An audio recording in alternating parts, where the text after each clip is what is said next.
Bagaimana Anda memandang ujian yang datang dari Allah Subhanahu wa Ta'ala? Pada saat saya kena tipu sebesar 17 juta itu, saya introspeksi diri lagi. Kenapa ya gitu ya? Kenapa ya Allah izinkan ini terjadi? Karena kan segala sesuatu atas izin Allah. Daun jatuh aja atas izin Allah. Apalagi orang bisa nipu kita, itu juga emang qadarullah gitu loh. Tapi pada saat itu saya introspeksi diri, kenapa ya? Saya cerita sama adik saya, Din, kenapa ya kira-kira ya? Oh Mbak, kamu sudah lakuin sedekah subuh belum? Kata dia gitu. Terus aku bilang, sedekah subuh gimana gitu kan? Ya sedekah subuh, setiap subuh itu kita mesti masukin uang ke kotak. Saya pikir sedekah subuh itu nyari-nyari orang gitu ya. Subuh-subuh kan susah, saya bilang gitu. Enggak, kata ustadz saya, cukup sediain satu kotak.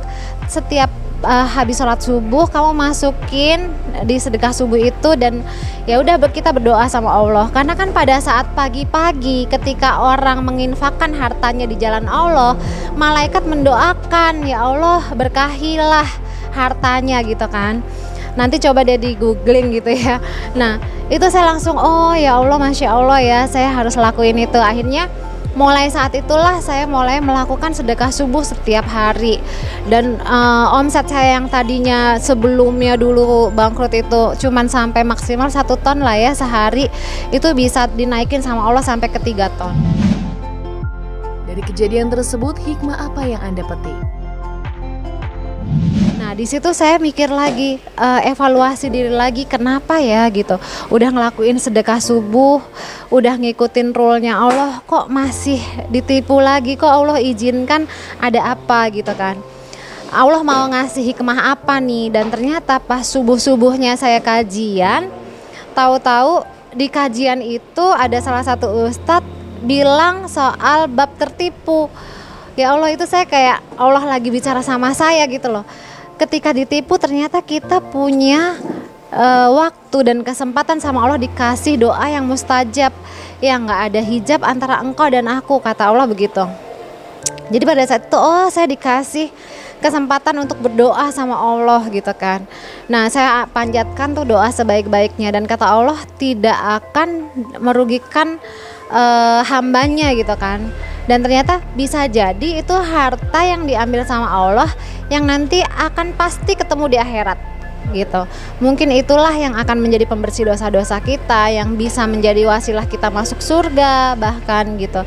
Jadi pada saat itu saya ridho gitu. Saya bilang, ya Allah, alhamdulillah, Engkau uji hambamu lagi, kuatkan hamba, saya bilang kayak gitu. Terus saya juga berdoa yang banyak sekali gitu ya, sampai sama Allah setelahnya saya dinaikkan omset lagi menjadi 5 ton per hari. Apa yang membuat Anda menjadi kuat hingga saat ini?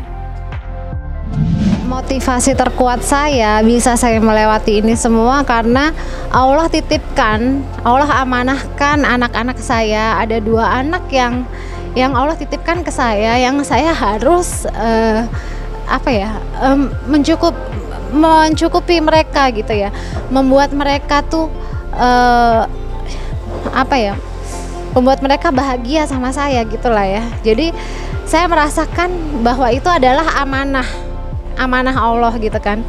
Makanya saya berjuang sekuat tenaga saya dan semaksimal mungkin buat anak-anak saya. Tapi dibalik itu pun, karena saya yakin dan percaya bahwa Allah itu menguji kita sebatas kemampuan kita, dan Allah itu menguatkan kita sebenarnya. Dan saya cuman berharap, ya Allah, ketika saya diuji, tolong luluskan saya bilang gitu. Kan kalau guru aja ngasih ujian sama muridnya aja, buat muridnya naik kelas asal jawabannya benar gitu kan. Nah saya selalu minta pertolongan sama Allah bahwa ya Allah tolong saya untuk menjawab yang sesuai dengan yang Engkau ridhoi gitu. Jadi saya percaya, dan ketika kita diuji, kita ridho, itu Allah itu akan menambahkan keberkahannya, karena kita bersyukur, karena kita nggak mengeluh gitu loh. Tapi kalau kita diuji, kita menggerutu, kita mengeluh, Allah juga murka sama yang kayak gitu. Jadi saya yakin dan percaya saya bisa melewati ujian ini dengan pertolongan Allah. Jadi saya selalu juga minta ke Allah itu setiap malam gitu ya, saya berdoa itu saya minta, ya Allah tolong saya untuk bisa melewati ujian-ujian Engkau, sehingga Engkau akan menaikkan derajat saya dan keluarga saya. Saya berpikirnya seperti itu. Apa keberkahan yang Anda rasakan setelah hijrah dari riba?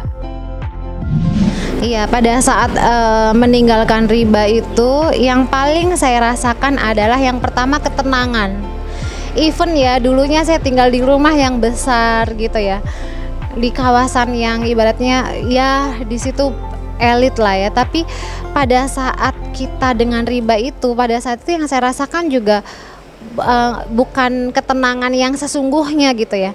Ternyata yang saya rasakan ketenangan yang sebenarnya adalah ketika kita nggak ada riba. Bahkan yang Allah kasih itu benar-benar jiwa yang tenang gitu loh. Kita tuh bisa ibadah dengan nikmat, kita bisa benar-benar kita sebenarnya kan sholat, kita bisa melakukan sholat aja itu kan karena karunia Allah ya gitu. Kita bisa bangun malam itu juga atas pertolongan Allah gitu loh.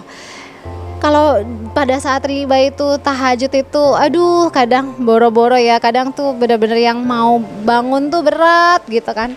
Tapi pada saat lepas riba itu yang dirasakan adalah kita tuh sama Allah diringankan untuk beribadah lebih banyak lagi gitu. Jadi yang saya rasakan rezeki itu bukan cuman melulu soal uang gitu ya.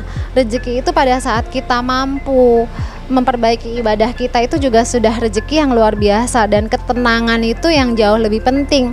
Kalau misalnya uang itu menjadi titik kebahagiaan gitu ya, nggak ada kayak Michael Jackson bunuh diri, Marilyn Monroe bunuh diri, kurang apa populernya, kurang apa uangnya gitu kan ya.